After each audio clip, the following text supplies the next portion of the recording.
Ladies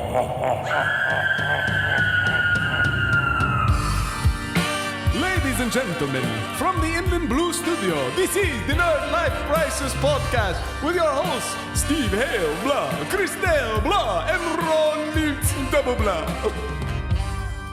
All right, everybody, and welcome back to the Nerdlife Crisis podcast. Here with your host today, Chris Thayer, Steve Hale, and I'm Ron Milts. We're back at the Inland Blue Studio. It's finally cooled down enough. Been a long summer. It has been. It's fucking hot as well, but it's nice and wet and rainy, and we're not quite in Halloween yet. So, but yes, Chris are. Chris is breaking out like he's ready. He's like so Home ready. Depot. He's got his decorations I love set it. up. I love it. Chris now feels how I feel. Well, I've been doing the music for the Halloween hayride. I did not. Tell me more. Oh, well, I'm doing for the Live Oak Canyon Pumpkin Patch right here in Yucaipa.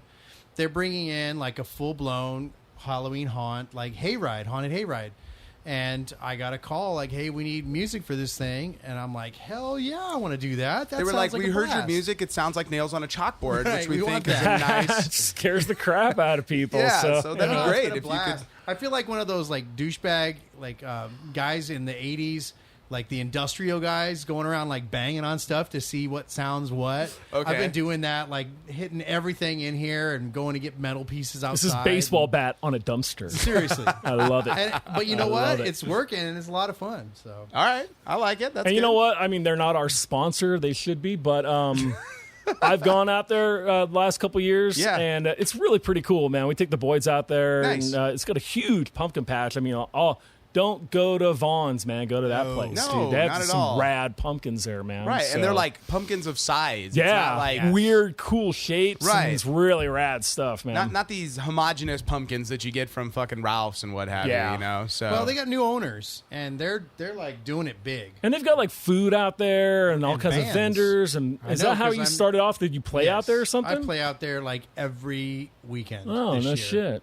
Yeah, I'm Far gone out. 1 week, but I'm like almost Saturday, Sunday every weekend. Oh, wow. Oh, it'll be brutal by the end of it. Okay. I'm gonna be pumpkined out. Right. Will you be smashing them, these pumpkins, or? Sorry, Todd's not here You're to fired. deliver the bad joke. So, Steve, what have you been up to, man? I know it's been a while since we recorded, but we Yeah, haven't man, seen you know, man. I'm in the middle of escrow, buying a new haunted hollow. It's been a never-ending saga, man. It's been like since we started the podcast, we've been talking about you moving. Well, I mean, yeah, it's been a year since we sold the house. It looks like it'll be like to the day that we gave up our keys to our last house that we're getting the keys to our new house this year. Oh, that's cool. That's So, kind of cool, man. well, you know, like we looked at a lot of stuff this year that, like, was not what we're looking for, or was out of our price range, or these fucking houses that were like so cool. I mean, haunted mansion, like, Right. I mean, but it was the money pit. I would have to have $200,000 to Right. put it back I just together. watched that movie, You know, oh, it's such a great movie, but So I mean, great. it's the Like first 2 thing days that ago I watched these houses were so awesome. I mean, they're like in the downtown area, of Riverside. Right. And I mean, yeah, or actually over in like second, third, Okay. fourth. Oh, okay, down there. But a lot of those houses have been restored. The ones we were looking at have not been. And it was like, whoa, man. Now, I is just, the one you got, or is it like a fixer-upper? Or? no, dude, it's like ready to go. And it has hit everything that we were looking for when we Nice. sold the last house. Excellent. So Well, like congratulations, we're ready man. to go. But yeah, I've been really busy with that. And then, of course, like right as I'm going to buy a new house, I went on the road to Denver. Yes, you went to Mecca for Steve, essentially. I went to on go his see journey. the Misfits original lineup at Riot Fest, and it was every goddamn thing that I had dreamt of for 33 years, man. I mean, that's how long I've waited. I to heard it was see this. fantastic. It was awesome, man. I just like. People, they had their pit and all that crap going on, dude. I was too busy. Like, I was in the moment, dude. I sang every song, throwing the horns, Nice. you know, the fists, the whole thing, dude. I was so into it, man. It was awesome. And was the audience like completely pumped for it? Absolutely, dude. It was crazy. And I heard last weekend was the Chicago show. Oh, yeah, that's right. Because It was even bigger. Really? Oh, it was just like, 40,000 people just going nuts, for Bigger it. than they ever were. Oh, way bigger, Because they were always like a small club band. I mean, back before in the that. day, Yeah. they were doing like, VFWs and Yeah, shit like right. that, I mean, I think one of the biggest LA places that was called Starwood Ballroom or something in L.A. It's long gone now, you know. Right. But so, do you think we're gonna see some more Misfit shows? Man, you know, I'm fucking crossing my fingers for it. I mean, right now, they'd be stupid not to. Dude, I mean, it's such a response, you know. I mean, and that was Denver and Chicago. I mean, there's like, yeah, you know, so many parts I know. LA, I mean, San I know Diego. fucking literally hundreds of people here in LA that weren't able to go. You know that if they were to do something in Southern California, if they did a Southern California, they could probably do 3 or 4 nights. Yeah, absolutely. Dude, And the I'll tell you what, biggest I would venue, be I'm sure. I would be at 1, 2, and 3, dude. If they start doing a tour, I'm already like California, I'm there. Nevada, I'm there. Arizona, I'm in. You know, Nice. Yeah, it was such a good time, man. It was awesome. Nice. I did see the results though of what happens when you make marijuana legal recreationally. Was there a lot of pot smoking at I your tell concert? you what, dude, it was not just the concert. Yeah, Like it was the hot hotel box. staff, like would step outside to go smoke a hootie, dude. Oh yeah. It was Well, something else. Carrie and her friend went on a road trip like summer, Uh-huh. early summer, and they said as soon as we got into Denver, like driving through Colorado with the windows up, you could start to smell the weed. Dude, as soon as you cross the state line from Utah into Colorado, there were dispensaries right there. And as soon as you got into Denver, I mean, it's really all we smelled the entire weekend. Nice. No matter where we went. So Wow. I was a bit concerned. Like when I got home, I was like, I might not want to operate the forklift at work for a couple of weeks because something happens. I might not be able to pass a drug test at this point. Right. So, you know. You're like, hey, I didn't smoke, man. I just Exactly. went I to mean, it was Denver. just around me, dude. I mean, Right. it was like they wouldn't let us bring a bottle of water in there, but I was like, that chick's got a bong. Right? How is she putting water You in know? her I was bong? Like, fuck, what's dude. going on? You know, so it was strange, Really? but yeah, I swear to God, So dude, it was crazy to think of it. super crazy with that, man. It was something It's like else. surreal because it's something like we have legal dispensaries here, but they're all medical, you know. Like when I It's all was like medicinal. 19 years old, it was like a wet dream, and now that I'm older, like I kind of don't give a shit, you Right. know. And one of the things just kinda stinks. one of the things they're already starting to say to people is like, hey, listen, for those of you out there who are are waiting for it to become legal recreational here, is beware, man. This is not the same shit you smoked 25 years ago. Right. Like this is one hitter quitter shit. It'll put you on your ass, and be careful with those edibles because you know. Right. You'll think that the mothership is coming to pick your ass up, you know. So I will say that the last time I had some edibles, which was not that long ago, I had that experience. Yeah. Where it was like, holy fuck. I've got a couple of friends who are pretty seasoned partiers Yes. who really overdid it with some, and they were at a bar and they were literally holding onto the bar for dear life because they thought that they were going to go into fucking orbit. Like they thought that they had gotten something other than like pot brownies. But it was just weed. Yeah. Yeah. It was just they ate so much of it and it hit them fucking so hard that they just were tripping out, man. It sounds like your voice is still hoarse. You know what, man? I've been talking a lot today. I don't know what's up. I'm kind of losing it right now. Not well. It's it sounds like you like. It's my sexy, yeah, it's like sexy raspy voice. We're doing our late night podcast. All Right. right. We're gonna talk. We're now. gonna be here all night. We're gonna baby. talk about vaginas. Yeah. All right. All right. So Chris and I, we did Long Beach Comic Con though while you were gone. Actually, that was last weekend. Yeah, it was good stuff. Yeah, we had a great time, man. I saw some pictures. Good response. We had a great response to the podcast. Good response to the comic books out there. I only got to work on Saturday, but Todd filled in on Sunday. I'm sure he threw the horns a lot and went, yeah, like when people walk by, like he normally does. Yeah, he basically celebrates any like cosplay that he thinks is cool. That's his function. Okay.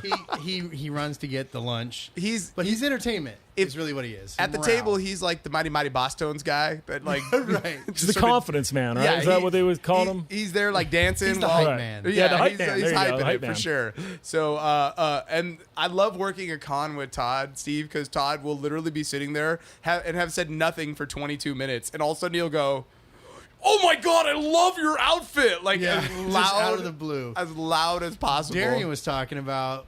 You didn't hear this yet, but we were sitting there, and she was like hooking somebody on a sale. He's like, "Oh my god, it's Jedi Jesus. And that completely lost the sale. Like the person was like, what? And Todd's cracking up and the lady like snuck away. And you're all, Damn Todd, you, Todd. you got one job. That's not to recognize other people while we're pitching.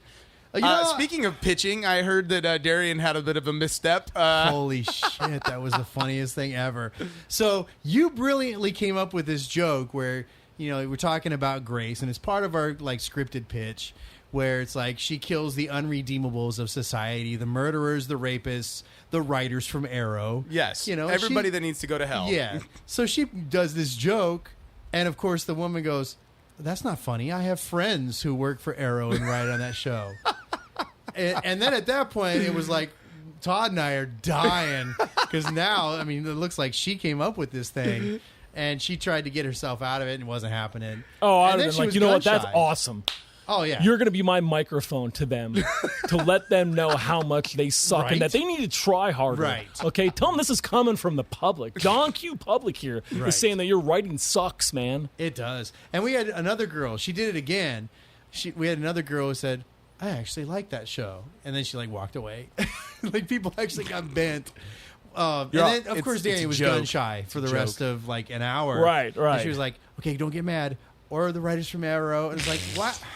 You can't apologize for the joke. You either go for it or you cut it. Never apologize for the Never joke. apologize for that. It's either joke. all okay or none of it's okay. Right. So. Like, don't screw these people. If they're going to get bent over that, this is not the book for them anyway. No. They need to go to their safe space. Right. Yes. Well, the Long Beach Con, have you been to Long Beach before, Steve? I have. So you remember how it was in the front part of the building in prior years? Yes. They was not this year. We were in the back building this year, which was a better space for them. Right. Oh, yeah. And the layout was a lot better, too. Way for better. us, anyway. And it eliminated that weird lobby area where people could just walk into, and the ticketing was like the badge check was below that. Yeah. That was gone this year, so you weren't like fighting with cosplayers, like sucking attention. Yeah. It was probably weirdly one of the best laid out cons I've been to in a long time. It had a really nice flow to the floor. Like, I was shocked because last year it was not this way. The aisles were tight. And we had a miserable Sunday last year. We did. I mean, we sold like 13 books or something the whole day. It was not good. No. It was ugly. Yeah. And then this weekend, even without Ron there, we still did... You did about the same numbers. The same numbers. Yeah. So maybe our pitch is good, or maybe we were just like determined that we were not going to have a shitty Sunday this year. Or... I don't know. We pitched the shit out of everything we could. Talked to a ton of people, and we had every inclination to do interviews at the end of the day, like we had done the previous year. Oh yeah. And we got to the end of the day, and I was fucking exhausted. Yeah, like we were beat. Like it has been nonstop talking. We always say we're gonna like interview at cons, and it never really pans out, dude. Well, it's different when you're working the con. Yeah. If you're walking around, like I did, when I first met the Man vs. Rock guys, I went and interviewed them. The guys from the Brass Wardrobe, Will, and those guys. That's the last time I did anything like that because I didn't have a table. I didn't even really walk the whole floor, to be honest. I didn't either. I walked to and from the bathroom and our table, and I saw a little bit of our area, Well, and I mean, that was it. I have no idea what was there. What's there to see? There were some Black Series stormtroopers that I was like... Yeah, look at that. Black and white Batman statuettes. They did have some black and white Batman. Oh, yeah. Every convention has them. I always like to see who the indie players are. What new books are out, who's got their new... Which is funny because you see more independent stuff, I think, at these cons than you do at Comic-Con. Well, you don't notice it at Comic-Con. Comic-Con's is price those guys out, and it's not even just the convention itself, it's everything that goes into going there. You got to stay there, you got to eat there. That adds up, man. And if you're not selling a lot of books in a day or a lot of prints in a day, it's not worth it. Well, I mean, your exposure, you have that chance, but man, if your placement's bad at San Diego, you're screwed. Yeah. You're out money. Well, especially if you're like in Independent Land down there on the bottom right. The land that Joy forgot. Yes. I think because of Comic-Con, it's really helping these other conventions come into their own. I think when we were talking about this, this is reaching a saturation point though. Like they keep popping up more and more because there's such a desire for people to go. Yes. And I'd say within the next 3 years, like we're gonna hit a bubble. Well, you'll start to see some of these other little ones start to to die off. Yeah. But there's a bunch of new ones, though. And, I we know were debating that one in January. Palm Springs just did one out there. It was sad, dude. I heard it was like for the 501st Star Wars guys, they had a great time out there. Yeah. I did see some artists. My friend Jamie Sullivan was kind of questioning why he was there. He just wasn't selling anything. Well, no. And that's the thing. We had the one in January, which we're not disparaging it. We may still go. Right. But we literally, to his face, I was like, look, man, I'm worried about, like, you're selling this as a cosplay event. Yeah. And, like, we need to sell books. Like, if Right. we can't sell books, there's no point in going. Yeah. And it's like, or we need to pimp we're really got to push the podcast. Like, we have a function here, and that function is not, it's not a hey, look at me con. And unfortunately right now that's where it's at. That is where it's at. The costuming is where it's at above all else. There's like the loudest fucking cricket in the room right now. He's a bastard too. dude. I can't find him. It's got fucking legs like turkey legs on it or something, Jesus man. Christ, dude! And I know you're picking this Are up. you sure that's right not now. a locust? It might be. It might be a pterodactyl the way Right, that thing shit. sounds. Oh my lord! So, but yeah, it went really well, man. Like That's it went cool. really well. And This weekend was also Son of Monster Palooza. Didn't go to Didn't that get to either. So well, you made your choice with Denver and buying a house. Like, yeah, that kind of trumps everything because like right now we know we're gonna have to buy stuff, right? and, Furniture again, stuff like that. No, the furniture were pretty good, but like a new dryer. Whatever, just hey, that's $500. No, shit. I know completely. When I go to Monster Palooza, or even a small con, if I can't buy something, watch me be a little bitch. Right. Like I'm like 8 years old. You're like, I want that, and Daddy. I'm kicking, want it. I'm kicking shit on the ground that's not there. Like Yeah. I'm pouty, dude. Like I want that Frankenstein thing, and I have to have it this weekend. I could get it any other weekend, but I'd have to have it this weekend. Well, especially if like you make the effort to go, you're like, I just made the effort to go. Yeah. Like I've always said that when we go to Comic-Con, I'm like, if I'm gonna go to Comic-Con, I'm gonna go with money. Because it's like going to Vegas with a fucking poor person. It's like the saddest time ever. Yeah, and I've gone to Comic-Con on a budget. Budget's fine. A strict budget, like no more than $75. Oh, that's rough. I don't know. That I it can was a pull that rough off. couple days there. Especially because you're like, am I going to eat or am I going to buy this comic book? Right. It's like, tough decision time. Yeah. And I've just never been that guy. Never been that guy. So, but yeah, I mean, we had a really good time, man. It was a lot of fun. Chris is currently standing over us spraying Raid, which that seems safe. He is trying to nuke this fucking cricket, dude. You know what? You should get a lighter and just I should do fucking flamethrower style, dude. Flamethrower that thing.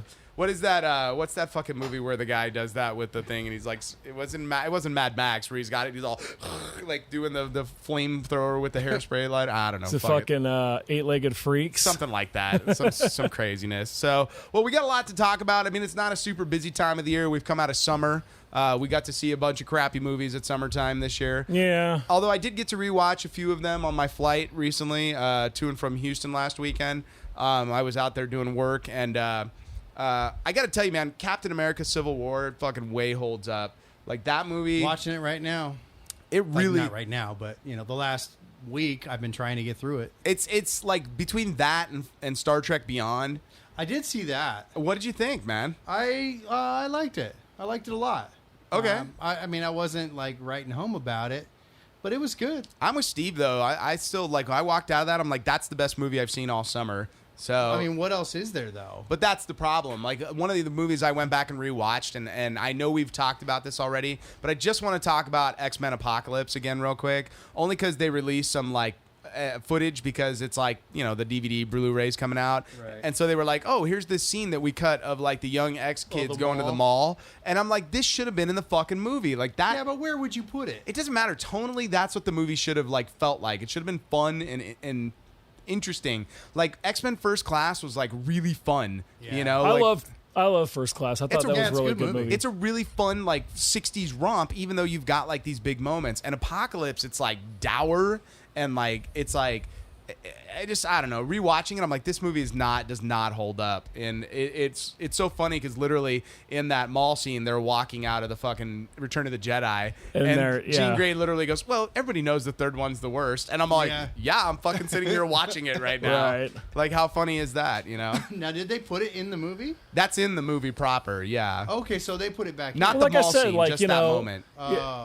They took like one of the great scenes from the second one. And they redid it. And they just redid it with Quicksilver, man. That scene with Quicksilver in the first one was so fucking cool, man. I mean, I walked out of the theater going, man, I was blown away by how cool that scene was. A little bit. Yeah, I mean, just like always, like, oh, you know what was rad? That explosion. Yes. Let's make it even bigger. Right. Let's do the whole fucking house this time. Yeah. You know, so you know, to me, it just overdoes it, and it loses its magic. It definitely didn't have the same feel as the first time. Not well, even. and as I got done, I don't consider like the Wolverine movies or Deadpool part of like the X-Men franchise. They're like their own thing, but like that is easily the worst of the X-Men movies. Like I would agree, dude. I would rather watch X-Men Last Stand any day of the week than fucking watch. Oh man, I hate that one so hard. At dude. least it's got Patrick Stewart. At least it's got Ian McKellen. Oh yeah. At least it's got the Juggernaut, bitch. Dude. I hated that scene, dude. I hate it. Love Juggernaut. It was so funny because of the YouTube video, and then they went ahead and stole it and put it in the movie. Like, it's like whatever. I know. That movie's all right. In the same way that the first two Fantastic Four movies were all right. But I think this... I was not a fan of those at all. This X-Men movies falls into that category, though, where you're just all... I only saw it once. Yeah, but I'm probably not going to run back to watch it again anytime soon. Like, Days of Future Past, I could rewatch that, because that was... Yeah. Once again, it was a clever story. fun. Yeah, it was good. It was a clever story. It was fun in spots, and this was not. This did not have that consistency. Oscar Isaac I was actually... great. You know what? I actually Apocalypse even was fine. I even liked the fucking Sentinels in... and normally I hate... You know, I normally will... hate them, you know, and I thought the Sentinels looked. You know why? Because it was all like gears and shit. And you got all excited. I liked how they showed like the Sentinels in the beginning and what they turn into. You're just like they're fucking like killing machines in the future. In the comic though, there was only one like that. His name was Nimrod, right? And so they weren't all like that, right? But you know, I saw where they were going with it. Well, it's just funny because getting to the end of summer now, we've sort of entered into the dead space time where you're like a little bit. Our Halloween movies haven't quite started hitting yet. Although I just saw what was that? Blair Witch. I heard that was great, dude. Like seriously, I've heard it was good reviews. Heard it was fantastic. But I saw the Who's Next? No, the fuck's the name of that movie? I don't know. It was all right. I was all excited because it was a Halloween movie. Yeah. And I was in Houston with nothing to do, so I went to a movie. And it was not. This is all right, I guess. I'm ready for more. I'm ready for murder. I'm ready for another like Jason movie. You know, man, I'm just waiting for them to just kind of give me something fucking new and exciting, you know? Yeah, just, right. Yeah, keep waiting, man. I know that's not the trend right now. Everything it's is definitely Reboot not, City. man. Yeah, but at the very least, we're getting Ash versus the Evil Dead soon, so that's coming very soon. You know what? Honestly, I kind of lost interest after the first couple episodes. Dude. What? Yeah, I just was like, whatever. You didn't finish it? No. Oh, it was worth it. And even Carrie, who was like not into it, was like, when's that coming back on? It just seemed like, I don't know. It got better as it went. You should give it another try. It did get better. Yeah. Like there was a lull, like an That episode. that first episode was great. It was tight because Sam Raimi directed it, and then there was a lull, like in episode 3 and 4, a little bit. And I know exactly what you're talking about. But by like episode 6 and 7, all of a sudden you're like, "This is fucking great! It's like I'm funny really as hell. having a good time with this." So Yeah. just I'll try it again. now that you have Netflix or Stars or whatever again, you should. Well, actually, I Lucifer's don't back have on, Netflix right now because my fucking jump segments real quick. Stupid shit my kids do. Oh my God, what happened? So most of our house is still in storage, right. and so we're staying in an apartment until we move into the new house.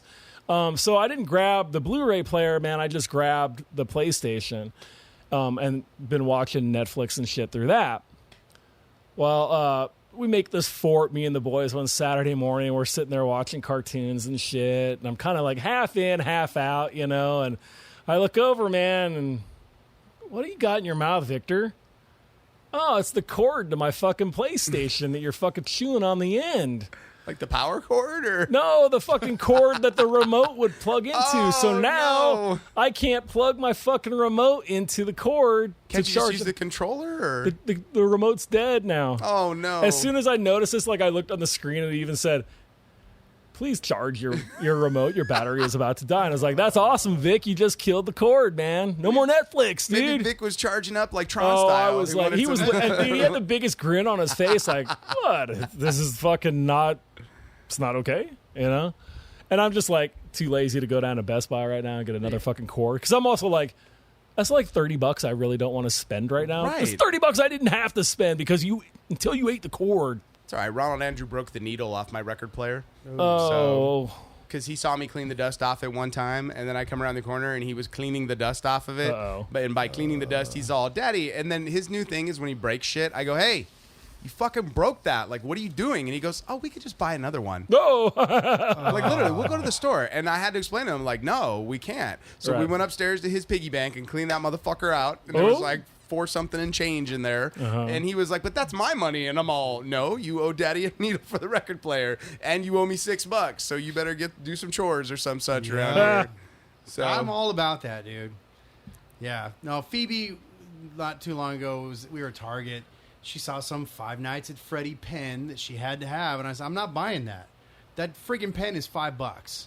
It's a $5 pen, and all it is a pen with a little head on the top of it. Yeah. I said, you're paying me for this. If you want this thing, that's fine, but you're buying it. So when we get home, I want $5 in my hand. She went in, $5 right in my hand.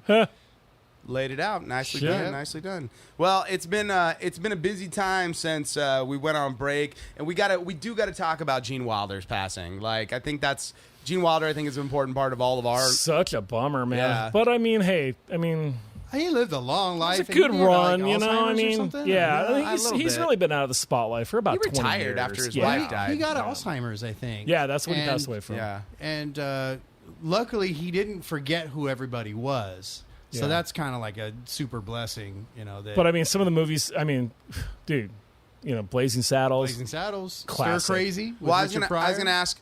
Young Frankenstein, Young man. Frankenstein. I mean, For me, it's the Frisco Kid with him and fucking Han Solo. Right. Like Harrison Ford and him have great comedic chemistry. dude, him and Richard Pryor in Yes. those Right. 80s movies were Well, so Street, funny, Blue Street, dude. Street. Bustin' Loose. Yeah. Oh, those were so good, man. Well, and then in honor of that, I made Ronald Andrew watch Willy Wonka for the first time. Right. Like we sat down and watched the whole thing. Yeah. Because he had never seen it, you know, and we're doing that where it's like, oh, this is a movie he's never seen. He probably will watch it, and he like loved it. That movie's creepy, dude. Oh, he didn't care. He likes that shit. He's a little scary when he like loses it. Oh yeah, when I was a It's little a little kid, intense. dude, you know, he's like, when you get nothing, he like yells at the kid, like it scared me. You know, Yeah. it was like, what the fuck, Well, man? a little much, man. I think the only one is the boat ride when it's like Right. the pictures are like flashing on the You wall. know and it's that like, that when they filmed that, like, they didn't tell them that was going to happen. they just did it. Yeah, so their reactions were 100% So it's like legitimate. here's a chicken losing its head or they whatever. were yeah. tripping, like what the fuck, you know, what's going on, you know? I just it's so funny because like rewatching that movie again, it's like first off, I forget how little he's actually in the movie. He disappears like, or he doesn't show up until more than halfway through it, you know. And that movie's fucking long. On top of it, Right. that's the other thing I forgot.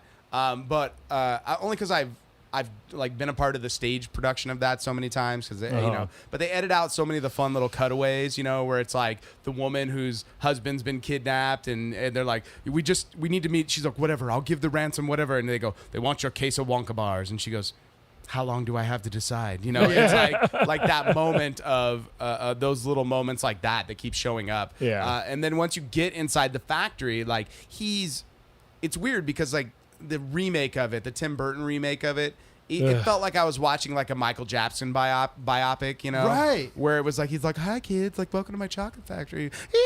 You know, I didn't like the obviously I'm not gonna like a remake, so No, I I think was it held terrible. up pretty well. I mean, Yeah. he did. I think if anything, the Johnny Depp Kind version of of it, weird. I think he added something different that saved that film. Otherwise, it's like, why did you remake it? I think for me, the only thing that I liked about the remake was the introduction of sort of the father into the film. Right. Because I've always had a problem with the fucking Willy Wonka story. Like, these parents are like bedridden. I'm all, you old lazy fuckers need to get up and like get out of bed and do something. And then we had this ongoing discussion between the wife and I while we were watching the movie about where does this movie take place? Like, we were trying to figure out, because it's obviously supposed to look like London, but everybody has an American accent. Yes. Except for a couple weird random people. Like, it's weirdly inconsistent that way, you know? Yeah. But there's all these old people lying in this bed, and I'm like, what? Like, and then Uncle Joe gets up and dances around, and immediately he's like, it's like as if he was like going on a hike with you, Steve, to the summit of one of your mountains the next day, and he's like, I'm good. Why the fuck you been laying in bed this whole time, Uncle Joe? Get your ass up, or Grandpa Joe, you know? But we rewatched it, and Gene Wilder's brilliance comes through like again and again and again. Yeah. So, but yeah, we just wanted to take a brief moment and have a discussion about that. So, Steve. Yes. Did you ever finish Stranger Things? I did. Loved it, dude. Yeah. Man, I've been waiting for your response on this. So, and every bit of promotion they've done since, where the kids go on TV for something, we talked about it. We did, but because I watched it all in one weekend. I watched half of it on Saturday, and then I watched the other half on Todd Sunday. Finished the last episode. Yeah, that's what it was. Man. I mean, I'm stoked for the second season. You know, I can't wait, because certain little things That's right. We did do a whole Stranger Things episode. Flashing back. Yeah, it's been a month since we've done this. So yeah, I'm really excited about what they're going to do with the next one. I am too. I just hope it's not going to be like one of those your typical, was so good. Like what was the one that HBO did? True Detective. The first one was so awesome, and then the second season unwatchable. American Horror Story, same thing. Exactly. I loved the first season of American Horror, and it just seemed to progressively Kyle MacLachlan masturbating. I'm out. I haven't even watched the last couple seasons of it, dude. I tried to get into the Freak Show one. I made it to the third episode. I was just out. The Witches was where I lost the hotel interest. one. I watched. You know how they have like that whole long opening. Yeah. I watched that, and I never watched it again. I just didn't care, man. Yeah. And I love horror shit, but I just didn't give a shit. Well, I bring up the Stranger Things because the Emmys were Sunday night. Yes. And the Stranger Things kids see them dancing? Yes. They were so funny, they're man. They're fucking adorable. Yeah, you gotta love these kids, dude. Like, they're living the dream right now. Sure. Which, I mean, weirdly, let's just hope, okay, I mean, we have so much to talk about. Because and none of these kids had done really anything before, little bits here. Like I IMDb'd them. See, it was like, have I seen them before? The girl that played 11, I think, has the most stuff. Yeah, and she's like she's like adorable in real life, but like way intense on film. So apparently, for those of our listeners that didn't watch the Emmys, Jimmy Kimmel was the host, and he was irreverent. So much so that he introduced Bill Cosby. Our next presenter will be Bill Cosby, and like the fucking room went quiet. And there's even a reaction shot of Tina Fey going, "What the fuck?" like this has to be a joke, right? And he came out, and he's like, "I'm just messing with you," But the Stranger Things kids came out and they gave out peanut butter and jelly sandwiches to the audience, right? Which is once again right in line with who they are, what they're representing. But I guess, like, is this like a thing at the Emmys now? It's like all award shows giving out food and shit like that. It was funny once, and now everybody wants to do it, you know. But apparently there was backlash from our ridiculous from our fucking bubble wrap community. That they were like, I think it's wrong that these children are passing out peanuts in a room full of people, and I don't even know what to say about that. Like, I'm so as I mentioned earlier, my response to this is like, look, I'm allergic to penicillin, but like, I don't get mad at the hospital when they go in and they're giving the person next to me penicillin. It's the chances of me dying from any exposure airborne are so minute. That it's like, I don't understand the fucking like recoil on that. And I know there's going to be that one listener that's like, my child is, the worst peanut allergy ever. And I'm like, great. Well, that child should be in a fucking bubble with John Travolta. Yeah, the point of the bubble. Hey man, it's just like right now they want to send a petition to In-N-Out to make them carry a vegan friendly something. Why don't they just not fucking eat it in and out? That's really it. You know what? And then you hear these people, isn't it nice that we start a dialogue? You're all no. And I'm like, shut the fuck up. You start squashing these people immediately, dude. And you know what? Don't interact with them online. Don't play at their level. But if you get them face to face, just tell them, shut the fuck up. Like, publicly, as loud as you can, dude. You are a pussy. Go away. We hate you. Okay? You and your dialogues. It makes me fucking mental, dude. If you were talking about, like, people who were in prison and all you had an option was, like, burgers. You can't, decide. You can't choose something else. But if I went to a you're vegan out in the restaurant, real world. You can go wherever the hell you want. If I went to a vegan restaurant and was like, it'd be really nice if you had a meat option. I would like to start a dialogue with you about carrying tri-tip. Yeah. Because what fuck, man. Is you're not captive. And to me, it's you like, can go where how you about want. a ribeye option, people? You know what? A ribeye option. In-N-Out hasn't added anything to their fucking menu since the 1970s, and that was 7-Up, right? Their business module is awesome. Yeah. Have you ever gone to an In-N-Out that you didn't have to wait in line? Well, no. I've never been to In-N-Out and not had to wait. There's always at least five people in front of me. I've never just walked right up and said, yeah, let me get a double grilled onions, and they slapped it in my hand and I was walking out. It's not like I'm going to any of these other crappy places. I go to Burger King and order a burger and it's in my hand 2 seconds later. They don't have specials of the month. Nope. They don't placate. That's one of the worst things is that all these other fast food places, they listen to the customer. The customer's an asshole. The customer doesn't know shit. Now you go and there's like 97 things on a menu. None of it's done well. It all sucks. Right? That's McDonald's. You go to fucking... No, Starbucks is worse because you can go to customize In-N-Out, every goddamn You go to thing. In-N-Out, and it's like you got a burger, you got a cheeseburger, you got a double cheeseburger. Now they have their secret menu that if you live in California, you fucking know about, right? Right? Animal But even style. that's like, they're not like, this month, we're having the jalapeno popper macaroni and cheeseburger, like Carl's Jr. with their swill, What's a Burger King doing? The Frito? Oh, dude, Jesus. you know what? Burger King needs to pack up. And just be done. And just, you know what, dude? This is America. We don't even have fucking kings here. Get the fuck out, dude. All right? Take your ass to England with your shitty ass fucking weird Whopper burrito thing, dude.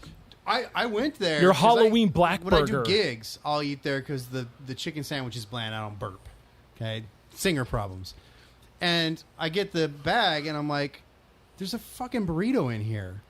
Like, when did Burger King start serving fucking burritos? I was furious. I went back in, what the hell is this?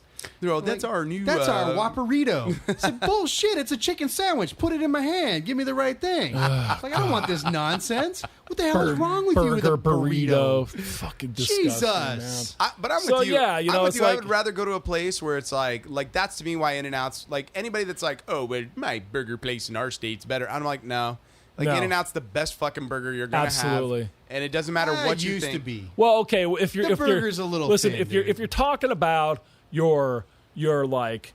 going through the drive-through burger, Yeah, dude, you right. cannot beat In-N-Out. Five Guys sucks, As a dude. major chain, I'll give you that. Now, like, it's different if you're going to Chicago and you go to someplace like Kuma Burger. That's Yeah, but different. that's a whole different level Exactly, of burger. Like, yeah. you're talking about something different. Right, I'm talking yeah. about a fast food burger option. It's all right? and it's consistent, dude. It is awesome every single time. I've never opened it up and said, what the fuck is this? You mean like not one every time I go to dude. Wiener Schnitzel and I think, oh, this time my chili dog will have chili on it.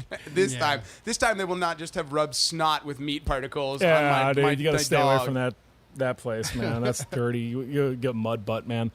But it just. But don't you? What What started us? You're like, I want a hot dog. You know I would what- like a wiener. What got us to this point is that all these people in their fucking social media world and their blogs, like these assholes talking shit about the kids, from Stranger Things and stuff, their peanut butter and jelly sandwiches. We've let them matter. We gotta stop letting these people matter. We gotta stop letting them like dictate this small shitty minority of pussies that want to turn the rest of us into pussies. We got to stop letting them do it to us.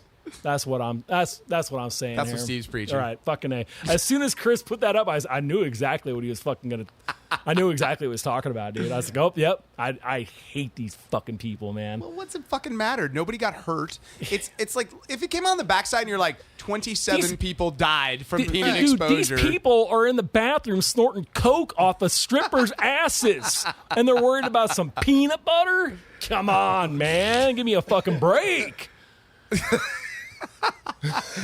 Well, here's the thing I'm most glad about at the end of the day, that no matter what, the Stranger Things kids, I want them to grow up to be normal because I don't want them to grow up to be Corey Feldman. Oh, Jesus. Holy I don't want them to Dude, grow you just dropped a bomb right there. Man. Oh, Who my the God. fuck saw that this week, you I guys? did. Now, I haven't Man. had edibles, but I would imagine that's what it would look like in the entire world if I had overdosed on the edibles. Dude, that was... Because that shit made like 0 sense. Okay, so let's take it back a moment, and Oh my for God. all of you listeners at home that don't know what we're talking about, so Corey Feldman, star of the screen from the 1980s, from movies like The Goonies, Lost Boys?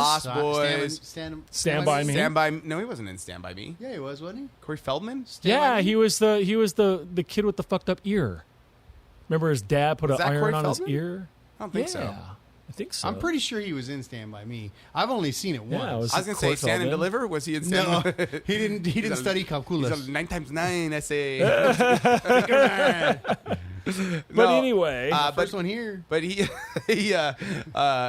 apparently has a new band with him and some girls. Ah, Jesus. Some It women, just some keeps very getting attractive worse, women. dude. It gets worse every time. he's been trying to break into this music world since forever. Since he was He's- a kid with Michael Jackson. Yeah, I mean, and that was when they gave him some, relevance. credibility, But right? like he was on Howard Stern back in like 2003, man, and he did some music on there, and like the callers were they were brutal on him, dude. Like he was crying on the air and shit. It was so bad. Well, he was dude. crying this time because the same reaction happened, like, but more.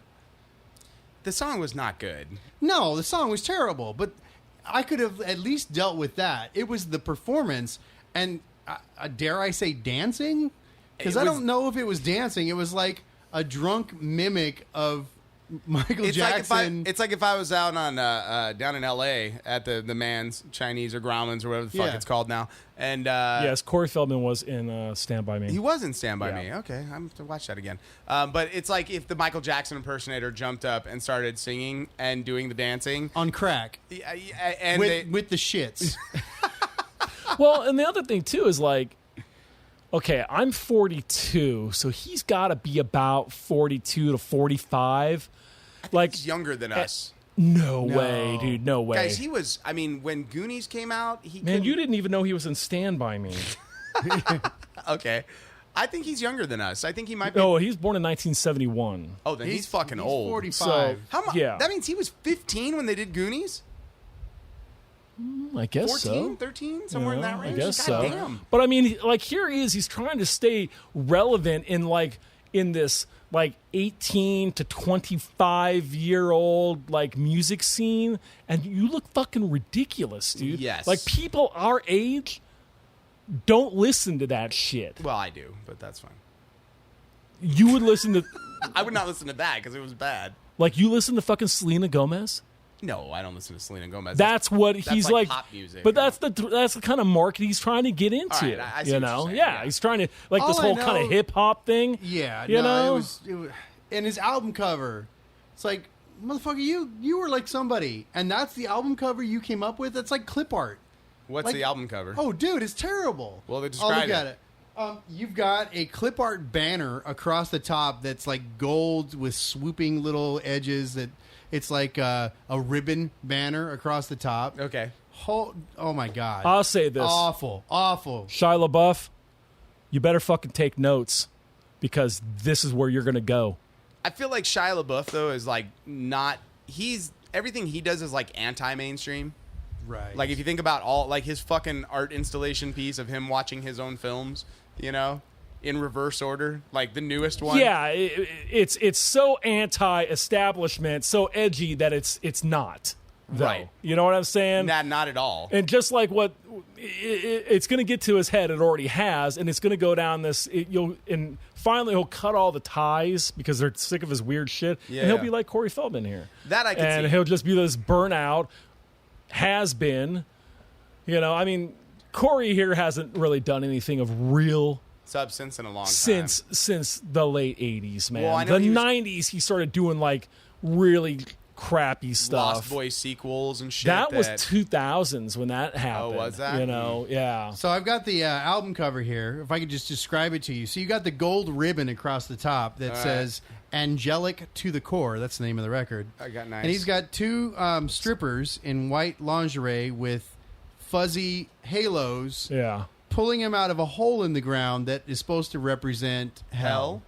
So he's angelic to the core, but they're pulling him out of hell. I got to see this. Oh, it's I would really have. friggin' I mean, stupid. for me, I'd buy the album. Oh, that is pretty terrible, man. It's awful, right? Wow, dude, those flames. Dude, I got kids at the high school that can Photoshop better than Yeah, that. I gotta say, this is some My pretty 10-year-old fucking. can this is Photoshop better than This is that. pretty bad. Maybe It's awful. maybe Stevie Wonder came in and helped out with the photoshopping. Dude, I don't know. I don't know. But He was like, I have a dude. vision. It's bad. Yeah, that's pretty bad, man. Like, literally, my students could do that looks after like 3 weeks That of looks like a class. fucking ad that you see on public access back in the Yes. fucking in the 90s, dude. Yes. Like if it's like It coming up looks like a next, bad Wayne's stripe. World. Right. Yeah. Yeah, it's like a Striper Woo, record, woo, like woo. in their early days. You know, yeah, that's pretty bad, Oh man. my god, dude, that's atrociously bad. Yeah. That's what I'm saying. When I saw the album cover, I'm like, oh. But you I know, actually, this I actually is- listened to the performance too because I was like, I well, let's tried, see how dude. bad the music is, and I'm all, I don't even know what this is. Like, this doesn't even fit into a genre. It's just like the rumblings of a madman almost. You know, it's not like Right. It's not like David Lynch's solo album. If you guys never listened to any of that, you and, should and at some you know, point. he's probably got some pretty bad people around him that are all users and shit. Of course. And they're all telling him that this is the best shit, you know, in the world, and he's believing this. Do you think him and because his they're the buddy are only like, they're the "You got only the touch"? because they're the only people who give him any attention anymore. We're talking about somebody who has had attention on a level that we couldn't even relate to at a very early age, Right. man. Like, how much And does that warp you? You know. oh, that's got to fuck you up, dude. I mean, big time, man. I Yeah. mean, and who knows? You know, you got Michael Jackson, you know, in his monkey trying to lick your butthole when you're fucking, you know, 10 years old, dude.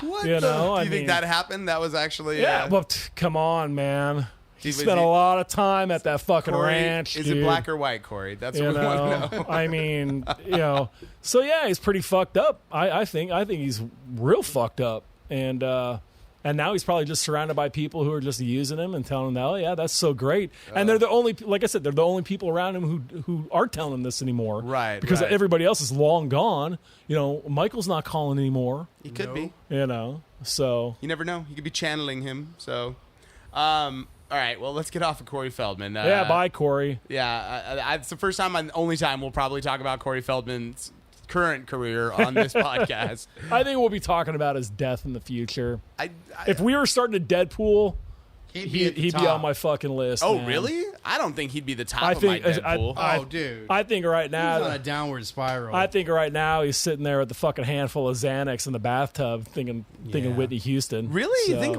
like he's that high on the Deadpool? Like, I think I could get better odds on some Who are other you people. thinking? I think, dude. I think his fucking the irrelevant. I mean, to Busey, his maybe. career. I say Jared Leto. I think Jared Leto is like the highest person on my Deadpool. Nah. That Nah. motherfucker's gonna be dead in 5 to 7 years. Just you wait. Nah. You gonna do another Joker movie and lose his goddamn mind? And Well, he did kind of lose it a little bit I'm telling during you, that man. Suicide Squad. I mean, it was not.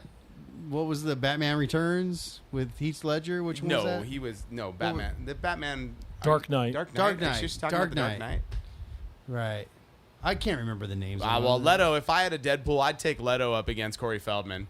So Really? I would. Man. I would. I think that's a. I don't see Leto doing that because he'd be following in Heath Ledger's footsteps. He's And gonna do- nobody saw Heath Ledger coming. He's gonna do a Kurt Cobain biopic, and then he's gonna end it in That the would only be way that possible. would be it. Pop goes Jared Leto's brain. Sorry, all you Nirvana fans out there. All right, so we got some return of some shows that we like. Steve, I know, is completely out on the TV at this point because he's been busy. Steve, you're still on Fear the Walking Dead though, or no? Oh, absolutely not, dude. I left that show. I'm done. I'm fucking. just can't, dude. I'm still watching. After that first episode of the start of this season, man, I just was like, I tap out, man. Wow, that bad, huh? I just would rather sit in the fucking living room in silence and just stare at the wall. It's like Fear the Walking dumbasses. It really is. It's pretty bad, man. They still need to eliminate some folks on that show. The writing sucks. Have they killed anybody yet? The Mexican guy. The writing sucks. The actors but they didn't kill him off. We suck don't know what even happened more. to him. You know, I just don't care anymore. You know. Well, the stakes I'm hanging tight until Walking Dead's coming back, and I'm trying to stay away because they're starting to leak a bunch of trailers. Oh yeah, I'm totally don't want anything staying to do away. with it. I don't want to know. You know, I just keep it cool. Well, So. the comic proper is Walking Dead has gone in some really interesting directions. Don't you spoil it. I'm not going to, but I will say this. I have the distinct feeling, like reading the comics, because Kirkman said he's got it planned out through 300, that's pretty far in advance. I think they're going to destroy the current communities that they've spent all this time building, and they're going to go back on the road again soon. Wow. Yeah, like seriously. You kind of need to move the story along. I guess, but I mean, I don't know what your final, where your finality lies. You know, I figured at this point that they would just really start reining it in and start building civilization. That's kind of where they are, you know? but this current arc, like they've run into an absolute force of nature, as it were. They've got these group of people that are literally living amongst the zombies, like covered in zombie flesh and such. Which, by the way, like that has gotten a little bit overboard on Fear the Walking Dead, and the amount everybody has figured this out so quickly, and I'm like, dude, it took like. Michonne was like the one person. And she still didn't give the secret away. No. Or, you know, when she cut off the zombies' arms and the jawbones, and her brother and her boyfriend, like, she never gave that up to anybody. And remember that, like, it would have been helpful. But think about it. When it happened with Rick and Glenn and them, it was on fucking accident. Yeah. Right? Like, they found it out by accident. And the amount of gore they had to put on themselves to be concealed was, like, considerable. And on Fear the Walking Dead now, they've reached this point where they literally take some blood and they're like, oh, it's a facial. I've got, like, a little bit of, like, just a little bit of blood on my cheeks and I'm covered. And I'm like, I'm like... I mean, and you know, at this point, they're even starting to get rotten. You know, they're not all just...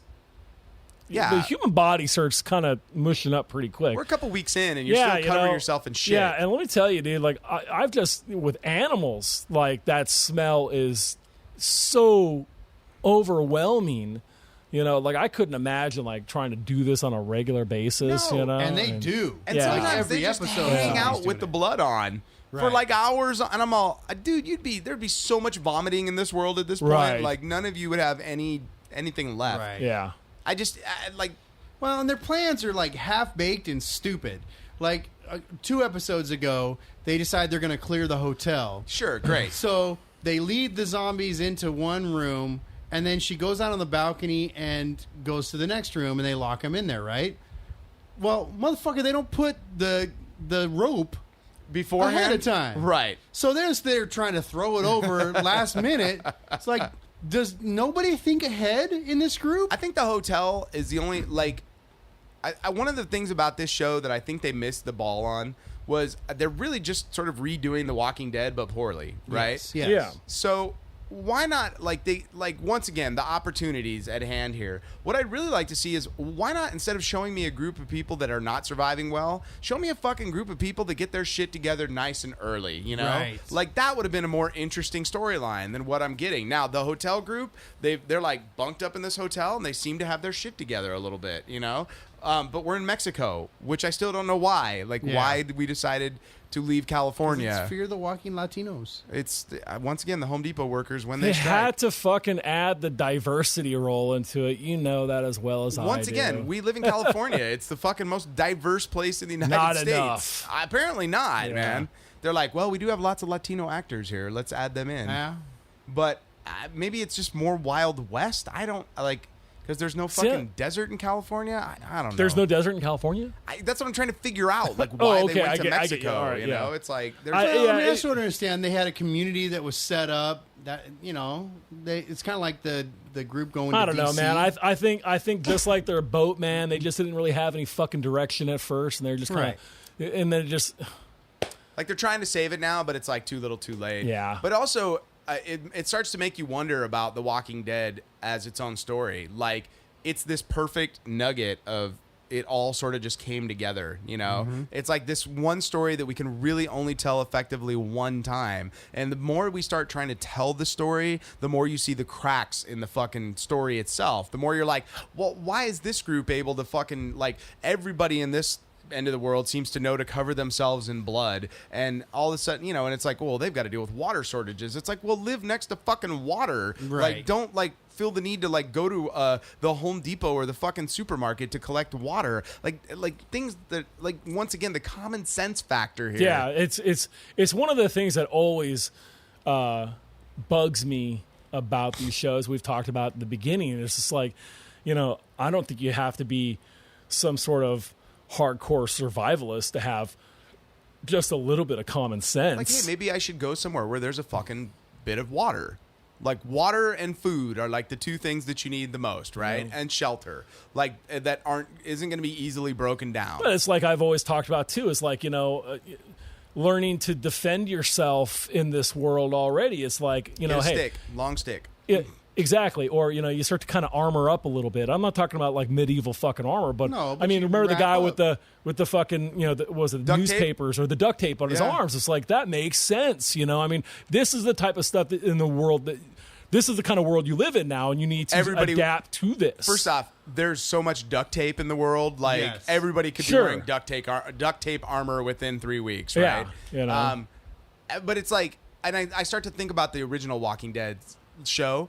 Like, we didn't find, like, sanctuary really until season 3. Like, we were on the farm but it was really still just happening. Like, nobody knew what the fuck really was going on. You know, the first season, like, they were basically in Atlanta, you know, and then they met the, you know, those locos kick your ass people, you know.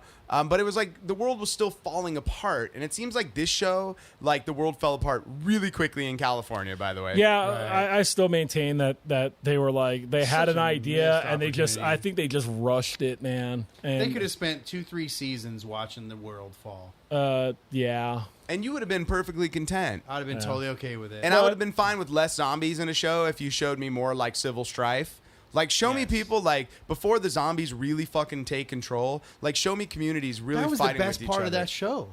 The first couple episodes. Yeah, it was interesting. That was the best part, where there was tension, and there's riots going on. And you mean the riots that happened off screen? Yeah.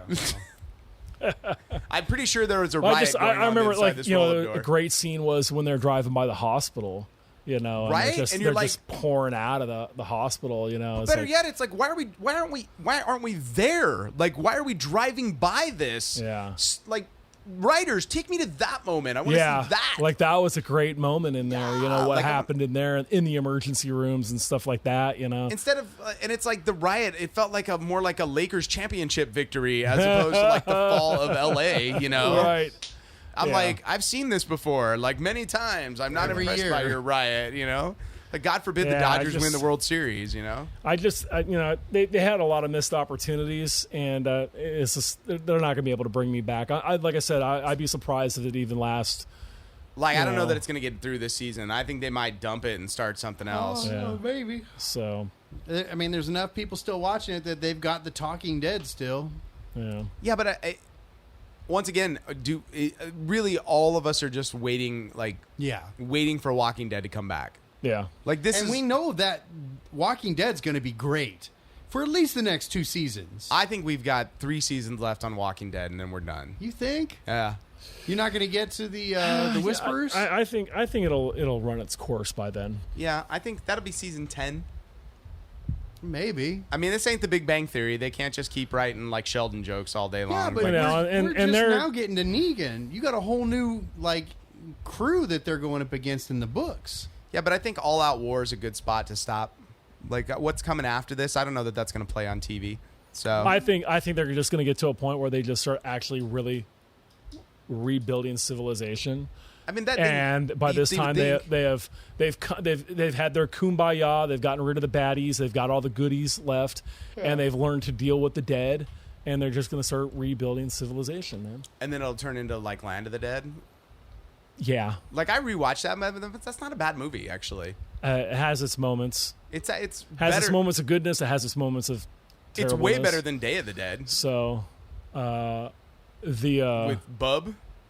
Oh, come on. Dude, Day of the Dead's terrible. it's not the best. I'm a fan of Dawn of the Dead, the original. I will give you that. I love the remake too. Yeah. The remake's good, man. But yeah, the remake is it's okay. Like I said, I'm not a fan of running fast-moving zombies. yeah. But there's a lot of the characters I actually really liked. And in the movie, like the remake, all the stores are named. They're like the actors' names from the original movie. Right. You know, there's a lot of nice touches in that. Yeah, they added a little here and there. Like in the beginning, there's the scene of the helicopter flying over.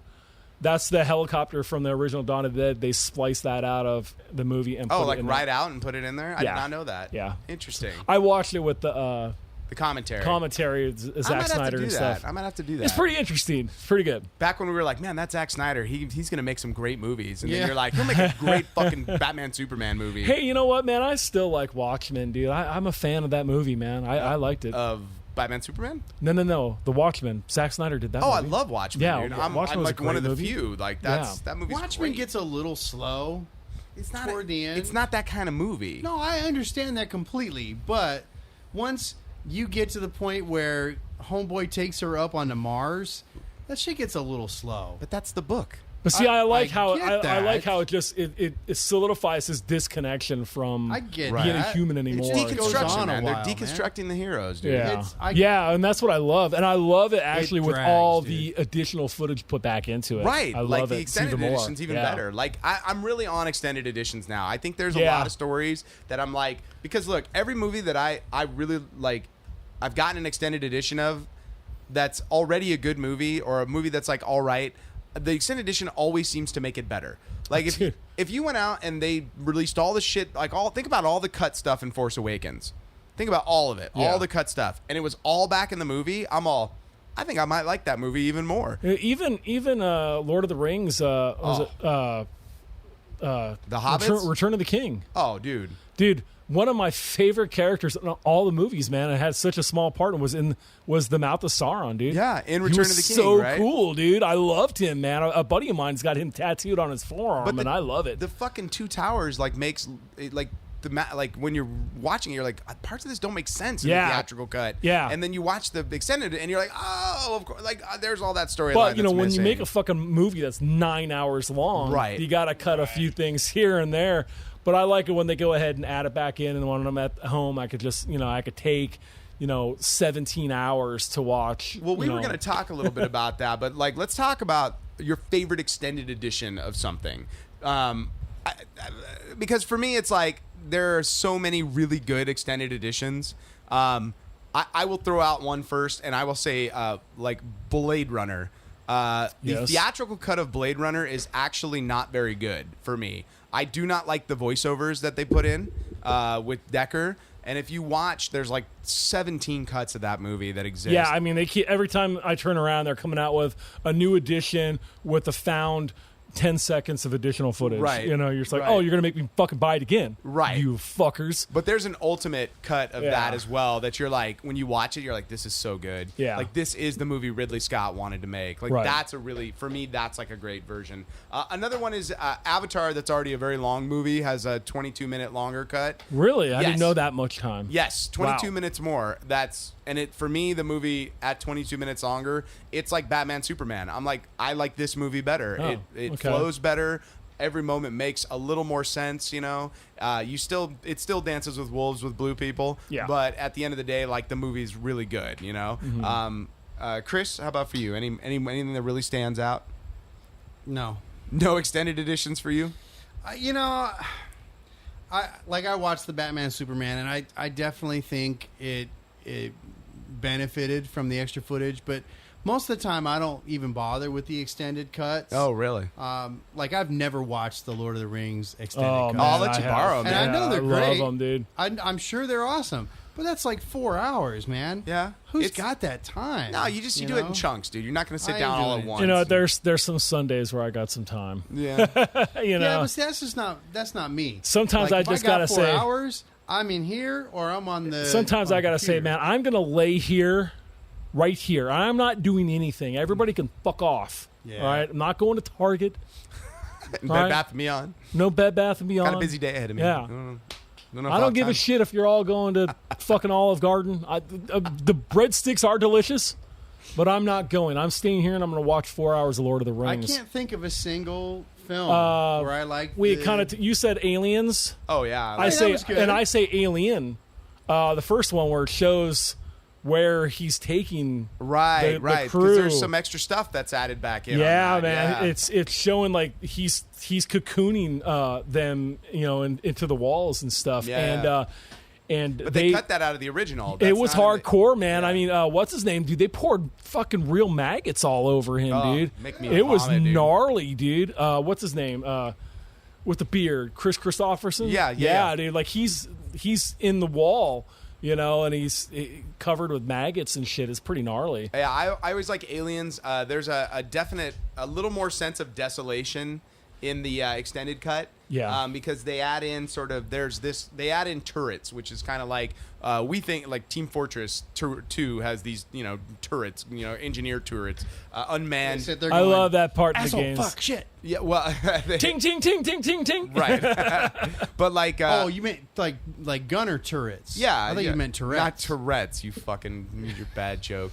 But these turrets, it's like, and there's this great moment where like they set them up and they're like, all right, we're just gonna hold out. It's because like we gotta hold out 22 hours, man. We're not we're not gonna last 22 minutes. Classic scene. So it's like that whole section gets like drawn out a little more. Yeah. You get a little more of Ripley's backstory where you find out about her daughter dying and everything. And also in the beginning, the very beginning, is Newt and her dad. Yeah, right. No, Newt and her brother hauling ass back to the colony, and I think Dad has a face hugger on him. Yeah. You find out it's her family is the reason they went out and they were investigating the crash site. Yeah. On LV 426, I think it is, or 246. But anyways, but yeah, like that. But that moment where like the aliens are they're testing the perimeter, right? And so they're coming in, and the fucking turrets are like, and they're like doing it. They're like, we're down to like 1,200 rounds.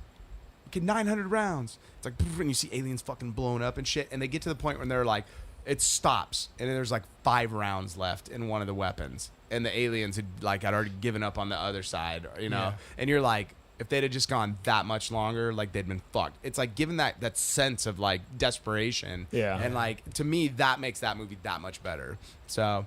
Plus, there's more aliens getting blown up. So who the fuck? Like, how could you not like? Can't that? beat that scream and shit that they're doing, dude. Fuck, I loved it's it. So good. But there is a lot of great extended editions out there. I will throw out one that you guys might think I'm crazy. The Ben Affleck Daredevil movie has a director's cut.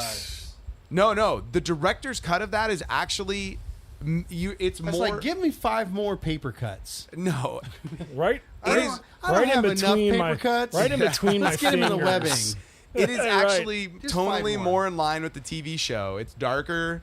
Hey, look, it's still the Ben Affleck Daredevil movie, but it's like a better movie. You're like, I get what they were going for. This would have made more sense. I You know do what? not. I gotta admit, I do not own that movie. The It's not in my extended cut collection. of Yoga Hosers is going to be great.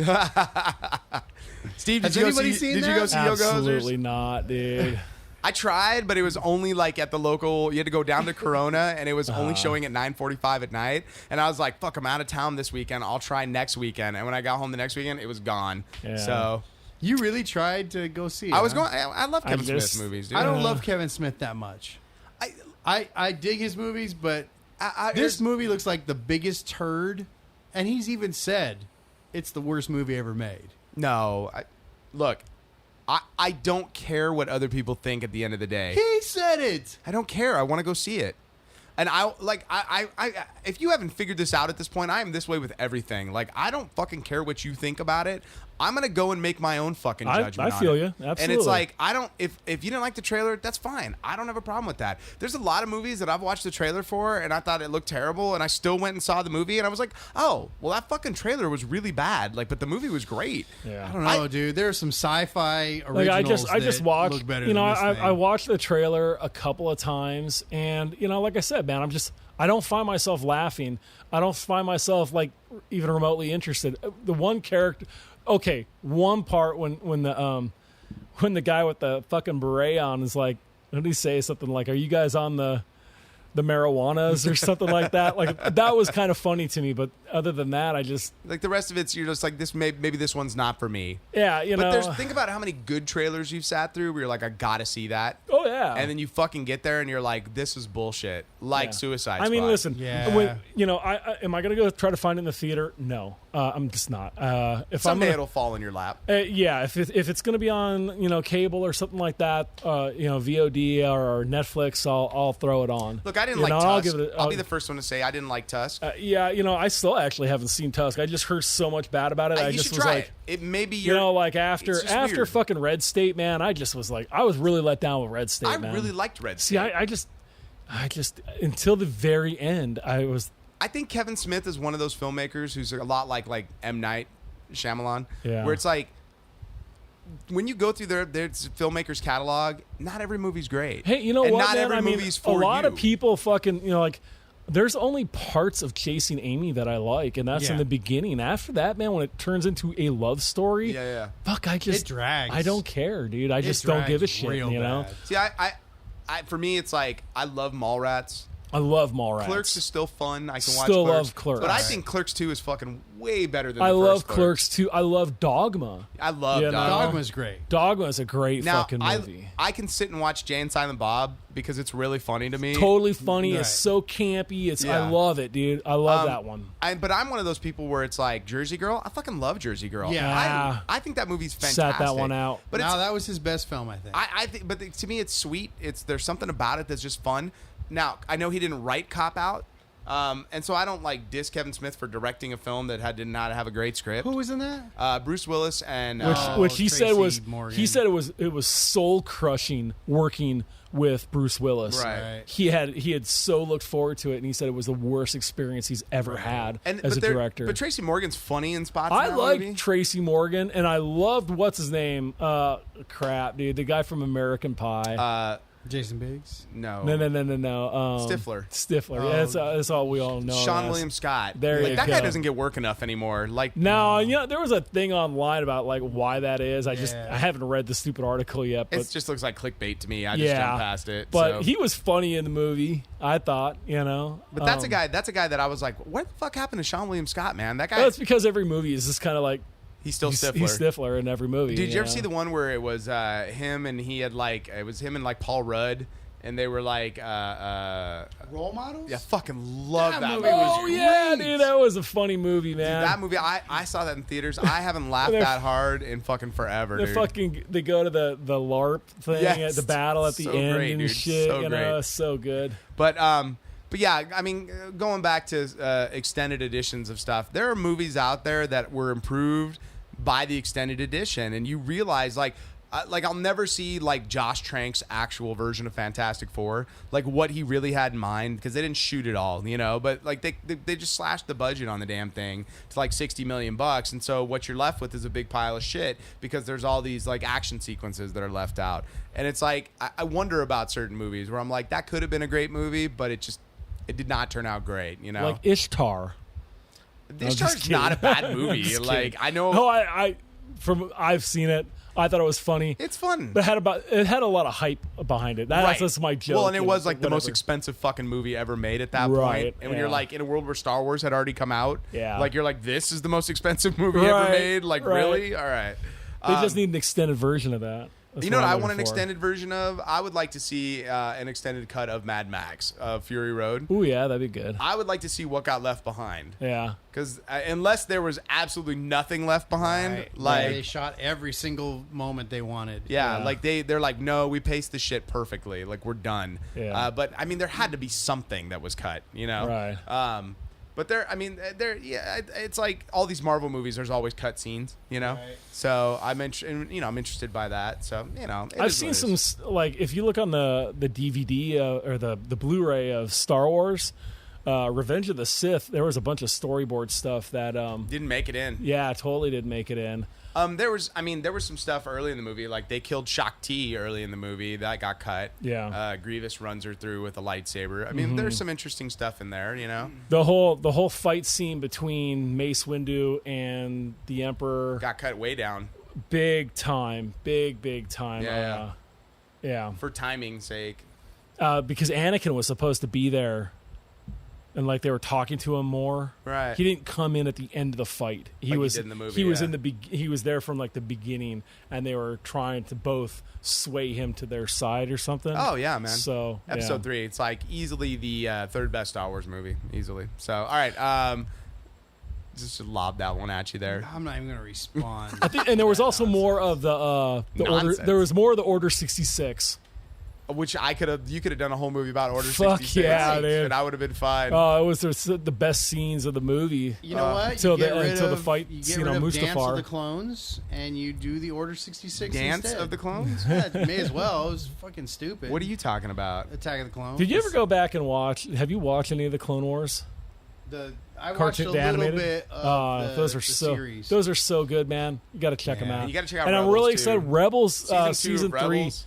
Season 2 of Rebels is awesome. You know what, season 3 is really I can't wait And we for told it, you with dude. Clone Wars, like, just power through season I 1 know. because I season don't 2 is have where time, it dude. gets good. But Rebels, I just watch the pilot and then jump in at like episode 20. All right, the next time you fucking tell me that you've been sitting there watching fucking NCIS or whatever with your daughter for like 17 episodes, I'm gonna say, why aren't you watching Clone There's Wars? none of that shit, dude. What was it before? You guys were watching something on like a fucking. Shameless? iZombie. I hope you weren't watching Shameless with your little daughter. No. we watched. There was some series that Walking you guys. Dead. No. There was something before you guys were watching. iZombie, dude. It's fucking No, iZombie. No, I thought it was like CSI or some shit No, like that. not with the kid. There was something, but anyways, next time I don't know what it would be. watch fucking Clone Wars. It's awesome Star Wars, dude. We watched. Yeah, we rewatched The Walking Dead is what we did because she I had can get never behind seen that. the early ones. But season 4 is fucking rough, dude. The beginning of season 4, before the governor attacks, like when they're all got the fucking pig swine flu and all that. Right, that's Like hard. I'm all, oh, this is like painful. I feel like I'm watching like a movie about Somalia or some shit. yeah, Like, I wasn't don't wanna really watch with this. with that part of the season. Like, can we just get past this and get to the cool shit? You know? Yeah. No, I think it was an important part of the story, though.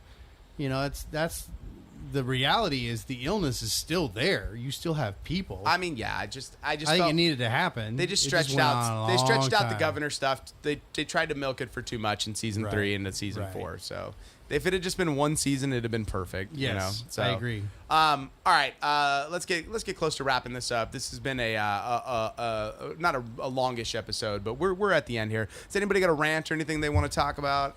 Or we all ranted out? I got some dumb shit. Oh, please share. I thought we had already jumped that part, but Oh no, I was holding on just in case we came back to it. all right, go ahead. No, so now before I jump into this, I want to offer a hearty fuck you to the people at Showtime Okay. for not having the balls to give Roadies a season 2. You are some cowardly motherfuckers, How about and that? you suck as bad as Fox for getting rid of Firefly. Fair enough. So Showtime, suck it. By the way, Steve, I still find it hilarious at conventions that the two most Firefly things I always see were two things that were never on the TV show. It's Wait. fucking Jane's hat. It was on the show. That was not an episode that was aired on TV. Oh, you might be right. That I might know be I'm right. unaired. That was an unaired episode. How funny. That hat's everywhere. But that fucking hat, that is like, oh my God, we didn't even talk about Harley Quinn costumes. Oh yeah, right. So our running gag, Knew that was coming. But dude, our running gag, and you would have cracked up the whole day, was like every time we saw a Harley Quinn, we'd be like, "Oh my God, it's a Harley Quinn!" Oh my, and they'd be like, "Yeah," and we're like, "Oh, you're the first one of the day," and they're like, "Really?" And we're like, this was like yeah. 3 o'clock. We'd seen 50 by that and point. I'm always like, hey, kids, do your thing, right? But I have seen every fucking variant of that costume and then some, and I'm just kind of like, Dudes wearing it, girls wearing I it. think the one that was Chris and I had, we were like, there was this girl that couldn't have been more than 10 or 11. Right. And I'm all, she is wearing the daddy's little monster shirt, and I'm all, ass hanging out the back. I was like, that is parenting done wrong. Like, that is not, you have fucked up. I'm sorry. So when she turns 18, she's on the pole. I think the best Harley Quinn costume I have seen in all these years is actually from when they did that MMO game. Was it Injustice or something like that? Yeah. And they were all kind of armored up, right. and Harley was wearing like like an army helmet, and her little fucking Harley Quinn hat was coming out. It's kind of like a Tank Girl hybrid. Yeah, that was the best one I've ever seen. It was at Comic-Con a couple of years. It was like right after the video game had come out. Nice. All these other ones, I was like, yeah, it's sexy, you know, whatever. But it's and like the half-assed after a while, ones, dude. I'm just kind of like, I just don't care, you know. And We to me, it's definitely like, did not. to me, it's like, No. come on, guys, let's try a little harder. Let's think a little bit more outside the box. You There's know, lots of it's the great cop-out. costumes out there. It's me doing Chuck. You know, it's like a white button-up short sleeve shirt, a tie, and some khakis. There was a couple That's girls really that it. was like, oh, so apparently all I need is fishnets and a Harley Quinn shirt. and a like Harley Daddy's Quinn Little shirt, Monster and I'm Yeah. fucking Harley now. Yeah. Like, I'm not putting any effort into this cosplay yeah, at all. it's really it's become very lazy. Oh, my God. So And there was a moment where literally there was like 3 Jokers and 3 Harley Quinn, like Yeah. little couples. And Chris looks at me and he's like, dueling Harleys. And it was just like, Don't touch. yeah, it's you know. You'll mess up the time-space continuum. oh my God. I'm actually kind of thankful I'm not having the Halloween party this year, and then we're going to do it next year. That way, hopefully, the craze will be over, and I won't have one. Well, it was like Harley the year at my after party. Dark Knight came out and fucking everybody was the Joker. That Yeah, and out of all those, I only saw one that was really, really good.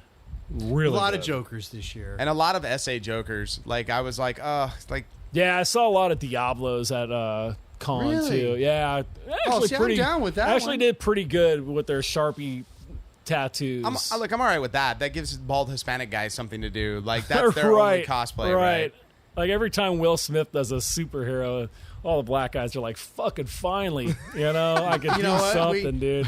We had a lot of Gray Panthers. Oh, my God. Who said it was Kevin from the Nerds with Attitude podcast came by and was chatting, Yeah. and this guy walked by in a Black Panther outfit, and it was a fucking great Black Panther outfit, except it was gray. And he goes, he and literally all over the turned, rest of the weekend. and he Yeah. literally turns around and goes, "Oh my God, I love Gray Panther," and we fell out because it was like, it was really and then funny. you couldn't Nice. see him after that You know, without thinking. I like it when people go back and they'll do like I think I've seen it a couple times, but they'll do like Batman the animated series. Yeah. you know, and those costumes come out really cool. I actually had There was an a idea. really good. I wanted to do Clayface, and I had this whole thing sketched out to do like a Clayface out could of be pretty cool. out of like foam and that whole fucking deal. Maybe in the future we'll see. There was a really good Jack Nicholson Joker. The dude had the prosthetic like smile and fucking everything. Yeah. And there was a group of 4 of them, and it was like Keaton, Batman, the Joker, the fucking Bob, his sidekick. With the dude had like the long hair and the fucking boombox. Oh, yeah. And they were walking around playing the fucking Prince song at the con. Oh, that's cool. Like, it was like, I'm all, okay, I got grit. Like, people like should be going apeshit over your cosplay right now, and they're Right. not. Because Yeah. it's I like, don't get it. well, they're too busy trying to be Jared Leto's weird molesty Joker. It's really a very competitive thing these days. The cosplay thing. I personally think that bubble is going to burst at some point. No, we you were know? talking about it, man. It's the Renaissance Fair now. It is Ren Fair. It is fucking Yeah. turned into Ren Fair, and I'm like, I'm walking around, and there's people with great outfits, and it's like, Well, and it's never more apparent than when you leave at the end of the day and all the cosplayers are still out in the courtyard and they're all jerking each other off about their costumes out there. And it's like, don't you people have homes? Like, And- go the fuck home. and Well, Long no, I Beach- mean honestly, like these conventions for me have very much become very social gathering, especially since I'm part of a cosplay club. Yeah, and I'm that's part of the fine. 501st, so we've got dinners that are going on. There's Right. pictures. We're all hanging man. out and all that type but of crap. these guys you are know? just like hanging. so Like, party's over and they're the last ones just there You know, getting 'cause their last bit of attention. We're fucking old, Chris. Like we want to go home and put our Crocs on and fucking these fucking kids are shit. Yeah, if I were young, I'd be out there all but night. that's exactly too, man. what happened You at the know? after party of Ren Fair. People didn't go home. Yeah. They stuck around. I played one year with the band after party at Ren Fair. I had never had my ass and my junk grabbed more in my life Right. by strange Yeah. people than the night I played at after party. It at Ren Fair. definitely has that feel to it. Yeah. And it's funny because like Long Beach had alcohol service. Yes, it So you're did. like hanging out there, and everybody's walking around with the beer in cosplay, and I'm all, holy fuck. we're a knife throwing station away and a fucking dunk take away and a turkey leg away from being fucking Ren Fair. I'm telling you guys, you really need this April 2017. You need to come out to Monster Palooza, preferably on Saturday. Yeah. Because the costumes / makeup you guys are going to fucking see, you'll be blown the fuck away, dude. Cool. So good, man. You know, really top quality shit. They really come out like for Monster Palooza. Nice, man. Nice. We didn't do your dumb shit, but All right, we're almost out of time. I'll do it real quick. So I think I must have been like my back was hurting me or something. I was laying down, and all of a sudden, of course, all roads lead to Darian. Yeah. So she comes running into the room, and everything is like super dramatic. She's like, "Oh my god, someone's outside my window, and they're tapping on the window." I'm like, no, there's nobody tapping on your window. I swear to God, I heard him. I heard it. And I'm like, all right. So I go outside. I took a picture because I didn't know if the visual would or the description would be enough. I want you to see what her window looks like. So there's a giant fucking tree in front. It's a rose bush. You can't get within 6 feet of this window. Right. But she swears that somebody's banging on her window, like peeping in. Chris, they make these things called hedge clippers. Yeah, I know, but you know, you're fucking growing like Dagobah in the back of your house there. You need to. You can't get out the back door here. There's the rose. Hey, you know what? And I'm a busy dude. I got conventions. Do you got a and rabbit, stuff. a racist rabbit that you throw in down there? He's like, "Don't throw me in that brow patch." Jesus. So yeah, apparently everyone's trying to knock on Darian's window. Okay. And this is like the third time this has happened. Maybe she's just paranoid, dude. She is paranoid. She thought there was a ghost in her room. She literally had the priest the minister from down the road come to the house and bless the house to get rid of the ghost in her room. Yes. I kid you not. How have I not heard this story? Like, why didn't you my lead with this God. story? Okay, so yeah, I mean, and Lauren's the same way. Nobody has died in this house. I don't know where, like, the ghost just like decided to show up here and hang out. I don't know, but yeah, she literally had this, and he's a really nice guy. This guy down the road, he's got his church, and it's like a little small church. And she went to him and said, "My house is haunted. I Would you come by and bless it?" That's awesome, dude. I wish I could have been there. He just, he came in and he prayed a little bit, and it's like, I'm sure he's like, this is the same kid who did like an impromptu like a impromptu vocal song a cappella at her grandfather's funeral about her, oh no, it might have been church, about her dad, her bio dad that like is not around, like in the middle of church, just gets up there and sings this like monologue about her bio dad. The girl's a trip, dude.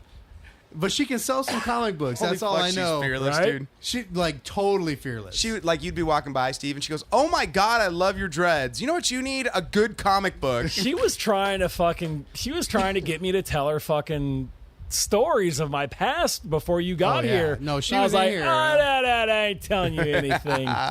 You know what? I was ready to like, okay, you're done, and you're inside. Dude, but you kept encouraging her by asking her questions. I'm like, all she's right, you determined to must be not on the care. podcast, by the way. Really determined. And we're Yes. like, that's not going to happen. Why not? She's 19. That's not why. No. There's no amount of focus that could keep the podcast on fucking like point. Any I topic. think it would be brilliant. No. Oh my it God, would it would be- be Shia LaBeouf-esque It brilliance. would. It would be freaking Gary Busey. Oh, running a hey, you know podcast. what? Like, I think I've told this story already. We did it like a picnic thing with some friends of ours who has a daughter who's, God, she's what, 20? She's not 21 yet. She's got to be 19 or 20, right? Okay. And everybody's kind of off doing their thing, and I found myself at the picnic table with her, and she's just chit-chatting away, and it just dawns on me, I'm like, if I were to become single, if Jennifer were to leave me tomorrow, everybody talks about, you know what I'm going to do? I'm going to get me some 21-year-old little honeys, right? Dude, 15 minutes with her yapping away, I was like, the last fucking thing I'd want to do was to date somebody who's 21 fucking years old, I would want to eat a barrel. Like, shut the fuck up. I mean, it's just rambling on about fucking nothing, dude. I was like, Jesus, like it was the most important thing on the planet. And I'm thinking like, oh my God, these people are voting. Yeah. Oh, yeah. It's painful. I just it just crushed that whole fantasy. I get this a lot.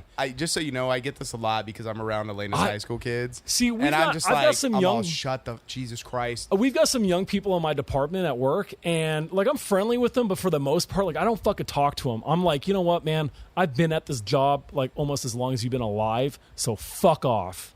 You know, I don't want to talk to you. You reach that point where you're just like, oh my God, shut up. Yeah, and your inane chatter is like driving. I've discovered I'm turning into Ron Swanson. I'm like, silence would be wonderful. Yes, you know, yes, it's like totally. You get 7 words. Ron Swanson is he's my new Al Bundy. Is he? Yes, he? absolutely. Yeah, totally. Oh my God. All right. Well, thank you so much. I'm glad that the Padre came over and blessed the house. Yeah. That's fucking fantastic. I'm sure, Steve, is there like a version of that, Steve, where you can like invite them over and ask them for more spirits? Dude, I could get the witches over here and they could do some shit in your backyard. God, how much would it freak Darian out, dude? I think it would freak them all out. I think talking to her right now, dude, I think she'd go out there and fucking join them, dude. She might, dude. Yeah. She might. All right. Well, I think we should come to a close right there. This has been a fantastic episode. Nice to see you guys again, right? Nice seeing you. Now, I do think we should order some new swag because you got some new shirts you're working on. Is there anybody out there with a logo that you could rip off for? I'm just wondering. I think we should get some raspberry berets. Is there anybody else you could plagiarize? What are we talking about here? I was trying to work in a Prince reference before we ran out of time. Okay. I thought it was funny that somebody was like on the Facebook, and I was gonna post this, but I said, I'm gonna search some shit if I do. They're all, are you gonna do a Nerdlife Crisis T-shirt with the Stranger Things pod? It's already done, dude. And I said, fuck, if there's something out there that Ron can rip off and fucking plagiarize. You better fucking believe we will. Parody. It's not plagiarism. It's in the style of. Okay. Homage to. All right. The same as Star Wars is not a ripoff of the Forbidden Castle or anything else that Japanese filmmakers did 40 years before. Give Ron a logo, man, and he'll fucking do it. Dude. Oh come on! This is Steve who your fucking man-made monster shirt, like your Frankenstein. Like, you didn't draw that. Like, come on now. No, that was done by Ralphie. Yeah, I know. I didn't draw it. But it's in the style of. But you know what I didn't do? What's that? I didn't use the Misfits fucking font for any of our shit. Yeah, but you could have. That would have been cool. Yet. No, I actually made it a specifically did not want to do that because there are a lot of companies that have done that. I'm like, even though the Misfits, they themselves stole it from Famous Monsters of Filmland. It's, to me, like, but that's the thing. It's like, at a certain point, look, I'm not trying to say associated with Star Wars. I'll take that shit. I'm just breaking your balls, I'll take that shit. Keep it coming. I'm just breaking your balls. Because you know what's funny about that, though? Like, I could put our own Nerdlife Crisis font on a shirt and no one would buy it. But if it's in the fucking style of Star Wars, people want it. Or what was... the Planet of the Apes one that we randomly sold that the guy's like, I want that yellow one. That's badass. And I'm like, awesome. That's yours, dude. Yep. No, man. I'm just breaking your balls. I'll take that. I'll take that ball bust all day, every week. But with that in mind, you guys, we do have a lot of shirts available. So come and see us at Kamikaze. Yep. We'll have our Stranger Things set up. Another convention. I will not be able to meet any of you fucking What's listeners. going on? I'm just. It's Halloween weekend, man. It's the weekend before. I thought it was the 29th. Yeah, 28, 29. Yeah, we might be going to see Danny Elfman one night. Oh, you're going to go do I'm going to try. All right. There's also a Rocky Horror Picture Show at a cemetery going on that I might go to. But it's just, I wish they didn't start it on Halloween weekend. No, it wasn't like, it was like, first it was in September and then early October, and now they're making it like this Halloween weekend thing. It kind of fucks it up for me, man, because I always got shit going on. So... maybe I'll meet you guys at the next convention. Right. In January. Are we doing that one? I don't know. We'll see. We got to talk. Well, maybe. All right.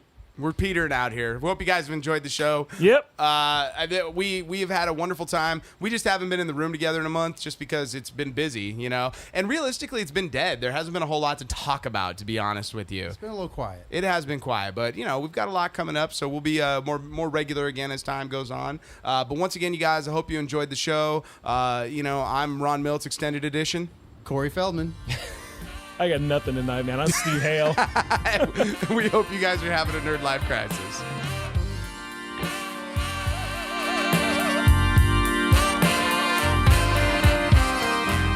Music for the Nerdlife Crisis podcast is provided by Big Papa and the TCB. All music available at bptcb.com or at iTunes. The Nerdlife Crisis is recorded at the Inland Blue Studios. Make sure to subscribe to the Nerdlife Crisis at iTunes and like us on Facebook and follow us on Instagram or Twitter at Nerdlife Crisis.